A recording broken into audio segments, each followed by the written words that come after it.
Welcome back to 3 News at 5. Every year, the Veterans and First Responders Foundation, also known as VFR, honor heroes who serve. Today, they played a round of golf in Beachwood in support of every man and woman serving our country. Lindsay Buckingham shares their story. A proud display of patriotism at the 3rd annual VFR golf outing at Canterbury Golf Club in Beachwood. They're all here for the same reason, to support first responders and veterans. We had, 24, 25 canine officers and their dogs here today. The ladder trucks, the different police officers from all over the greater Cleveland. We had military. On the green today, in the name of philanthropy and some fun. The event raises money for critical care, like mental health resources for heroes. We need to thank them and be happy that, and appreciate what they do. Every day they get up, they go to work, they put on a uniform, and a lot of them put their lives on the line every day. Something fallen Euclid police officer Jacob Durbin did until he was killed in the line of duty back in May. Jacob, 23 years old, only on 10 months being an officer. Nobody expected the day before Mother's Day that something like this would happen, but it did. Jacob was an aspiring canine officer, a position his dad has held in Euclid for over 20 years. That's why VFR's Howling Heroes is doing something special in Jacob's honor. We're going to have a new dog in Euclid next year. They'll have an officer they'll select, and his name will be Jake, after Jacob. We're going to turn him into a rock star, and people in Euclid are going to love him.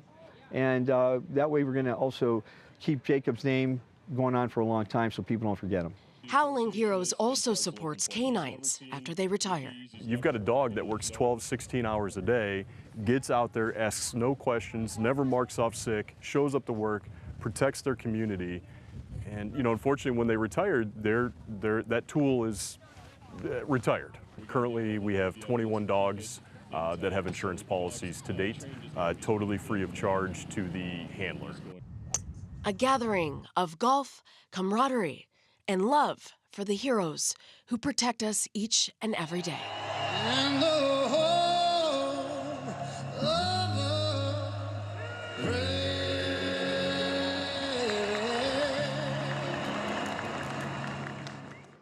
Well, there are a number of ways you can support VFR and Howling Heroes. If you'd like to help, just head to WKYC.com for the link. And if you have a story idea for Heartstrings, just email heartstrings@WKYC.com. Well, going back to that golf outing, what did Dawn think of all this? Dawn was really touched, but it is bittersweet. So she has been in touch with VFR since June, kind of discussing this idea of the Euclid Police Department getting a dog. So it is important to her because Jacob wanted to be a canine officer. In fact, he was already preparing to do that before he died. So it's a bittersweet moment, but she is so, so proud and grateful, for what they're doing. She's worked very hard to keep Jacob's name in the public space. And I think this move means that every time that dog is called, folks are going to think of Jacob, and that's what it was all about. You're absolutely right, and about Dawn always wanting to honor her son, much like the Ritters as well. This is exactly what it's about, doing good in a good way for her son. No, we certainly appreciate their family so, so much. Absolutely. He is remembered, Dawn, Yes. and will be for a very long time. Yes. All right. Thanks, Lindsay. You bet, guys.